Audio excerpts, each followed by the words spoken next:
আমরা শুধু শুধু বাংলাদেশ পুলিশ নয়, বাংলাদেশ সেনাবাহিনী, বাংলাদেশের অন্তর্বর্তীকালীন সরকার সবাইকে একটি জিনিস আমাদের জায়গা থেকে অনুরোধ করতে চাই। আমরা কারো অন্ধ দালাল নয়, আমরা কোনো ক্ষমতা পিপাসু নয়। বিবেকবোধের জায়গায় যদি আমাদের মনে হয় যে কেউ আপনারা এই অভ্যুত্থানের স্পিরিটের সাথে বিশ্বাসঘাতকতা করছেন, ইভেন প্রফেসর ডক্টর মোহাম্মদ ইউনূসও যদি হয়, আমরা তাকেও ছেড়ে কথা বলবো না। আমরা বিবেকবোধ বেঁচে দেওয়া ওই প্রজন্ম নয়। বিবেকবোধ বেঁচে দেওয়া প্রজন্ম হলে আমার পাশে থাকা বিশ্বের অন্যতম পরাশক্তি ভারতের দালালি করতাম আমরা, কিন্তু আমরা তা করি না, করব না। আমরা আমাদের জায়গা থেকে স্পষ্ট করে বলেছি, পৃথিবীর যে কোনো দেশের সাথে আমাদের সম্পর্ক হবে সমতার, মর্যাদার। কেউ বিন্দুমাত্র ডমিনেন্স করার চেষ্টা করলে তার সাথে চোখ লাগিয়ে কথা হবে, বুলেটের সামনে বুক পেতে দেওয়া হবে। ওই শেখ মুজিবুর রহমান 1971-এর পরে এই বাংলাদেশের অস্তিত্ব, এই বাংলাদেশের যে সার্বভৌমত্ব, সেটি নষ্ট করে দিয়েছিল এই বাংলাদেশকে একটি দেশের কাছে ইজারা দিয়ে। এই বাংলাদেশের সংবিধান একটি দেশের সংবিধান, তাদের ইচ্ছা মতো এই বাংলাদেশের সংবিধান করে, এই বাংলাদেশের সামগ্রিক কাঠামো তাদের ইচ্ছা মতো করে। এই বাংলাদেশে বিগত 16 বছরে খুনি হাসিনা নির্লজ্জের মতো এই বাংলাদেশকে উপস্থিত থেকে বলে সে নাকি ভারতকে যা দিয়েছে ভারত সারা জীবন মনে রাখবে।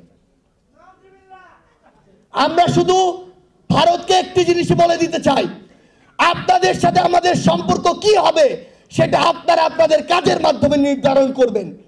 যেই খুনি হাসিনা এতগুলো মানুষকে খুন করে এই বাংলাদেশ থেকে পালিয়ে গিয়েছে, যেই খুনি হাসিনা বাংলাদেশের মানুষের দ্বারা এই দেশ থেকে তাড়িত হয়েছে, সেই খুনি হাসিনাকে আপনারা আশ্রয় দিয়েছেন।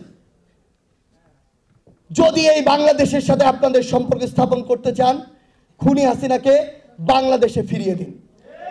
খুনি হাসিনার বিচার এই বাংলাদেশের মানুষ করবে।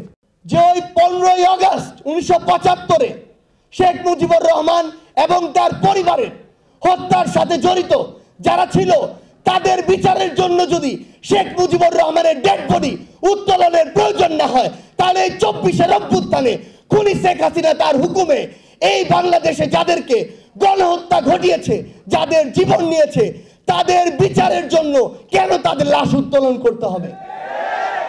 2024-এর অভ্যুত্থানের সাথে যারা জড়িত ছিল, এই অভ্যুত্থানে যারা শহীদ হয়েছে, তাদের এই হত্যা মামলাগুলোর জন্য কারো লাশ উত্তোলন করা যাবে না।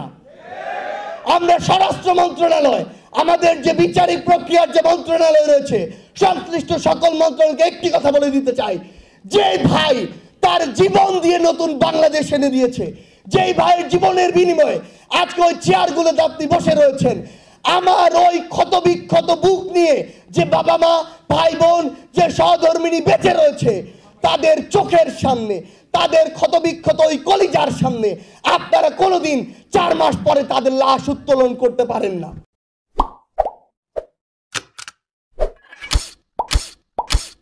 ভিডিওটি ভালো লাগলে পরবর্তী ভিডিও নোটিফিকেশন পেতে চ্যানেলটি সাবস্ক্রাইব করে পাশে থাকা বেল বাটনটি অন করে রাখুন।